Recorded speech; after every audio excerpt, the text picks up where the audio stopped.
By the end of today's episode, you'll know if your acting ability is really as good as you think it is. It's very important to consider this, especially if you're not booking that much. Welcome to the Actor's Career Compass, where we help aspiring screen actors find high-quality auditions, sign with great agents, and book major roles in legit productions. I'm your host, Martin Benson, and today we're going to be diving deep on how to know if your acting is as good as you believe it is. We're going to cover some specific ways you can determine if your acting is on point or not, what to do if your acting really does need work, and how to know if your acting ability is causing you not to book or if it's something else. Ready to dive in? So first off, how do you know if your acting is really as good as you think it is? Well, how good do you think your acting is? I know some actors who believe that they're amazing, yet they're actually terrible. But I also know other actors who think that they're terrible, but they're actually amazing.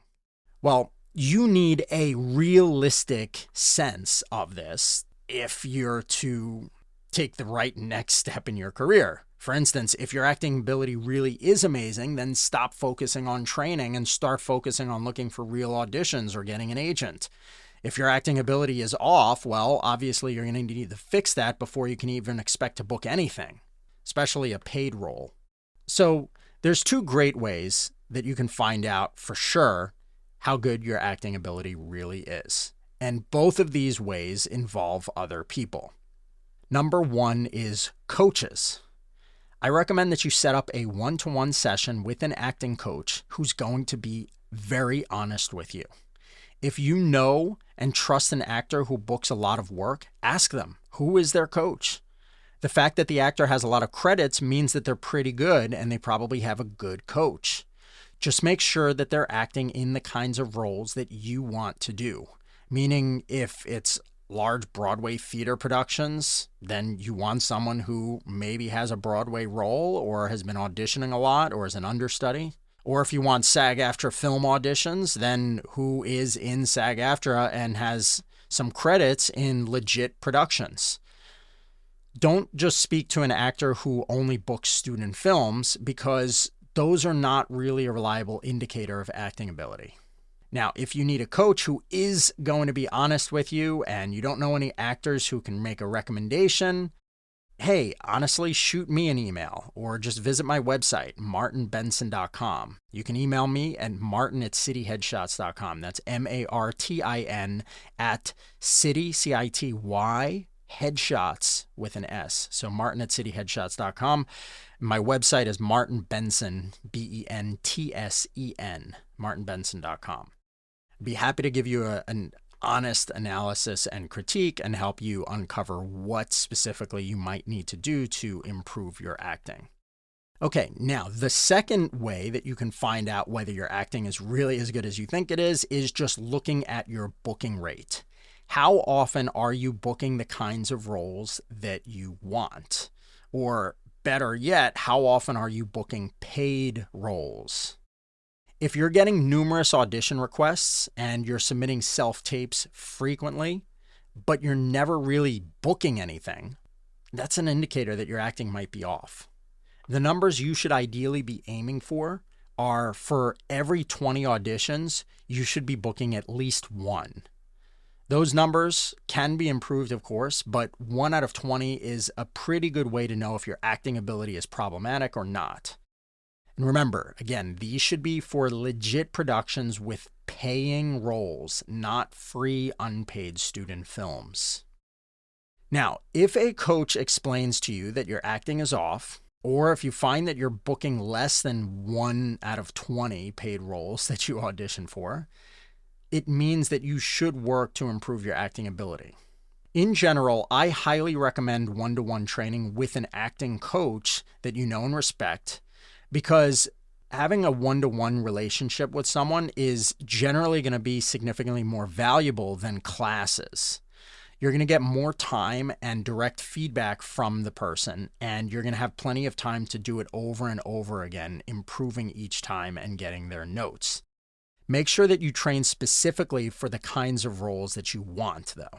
Don't just work with a theater coach or take theater classes if your goal is to act in film. for example.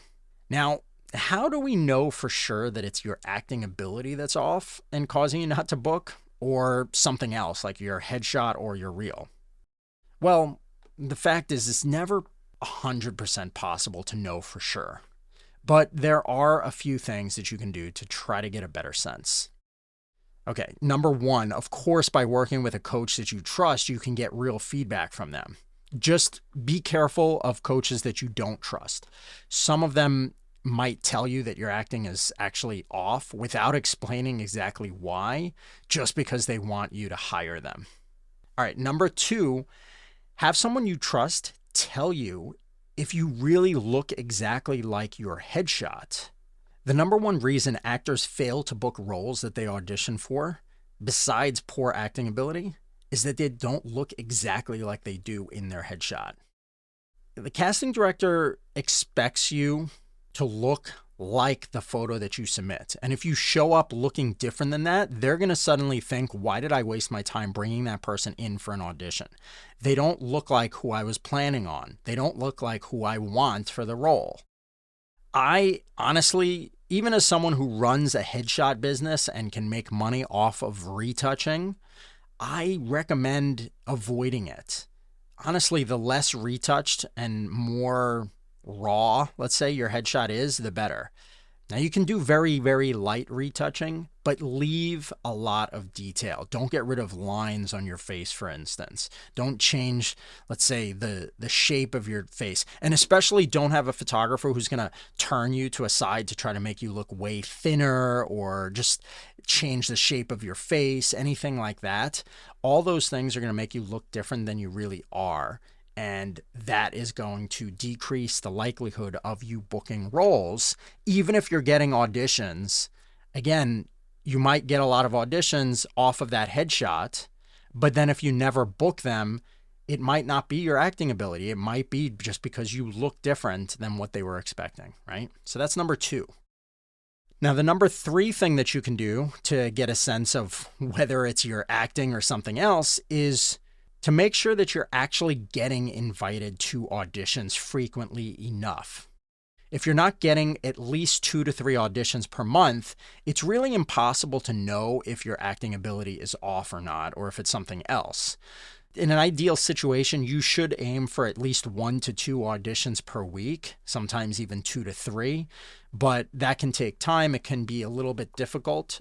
You need at least, though, 2 to 3 auditions per month in order to know whether acting ability is your problem. I do have some other podcast episodes on this topic you can just search through on how to get more auditions if you're feeling stuck there. All right, lastly, number 4, you should make sure that obviously you are friendly and professional in the actual audition. If you're meeting people on Zoom or in person, but they get a sense that you're going to be a pain or hard to work with, or they just don't really like you, no amount of great acting ability is going to help you book the role. So just check your behavior, be professional, and be friendly, and that will at least knock that reason off the list for why you're not booking. All right, thanks for listening today. Now, if you do want to dive even deeper on how to improve your acting so that you can start booking more acting work, I highly recommend checking out my podcast episode called The Secret to Acting in Film at the SAG-AFTRA Level. Improve your technique and book more auditions and secure great agents. Long title, I know, but it's episode number 45. You're going to learn a lot and have a much better understanding of how to judge your own acting ability and how to start booking more paid acting roles. Again, episode number 45, The Secret to Acting in Film at the SAG-AFTRA Level. Improve your technique to book more auditions and secure great agents on the Actor's Career Compass. Thanks so much, and I'll see you soon.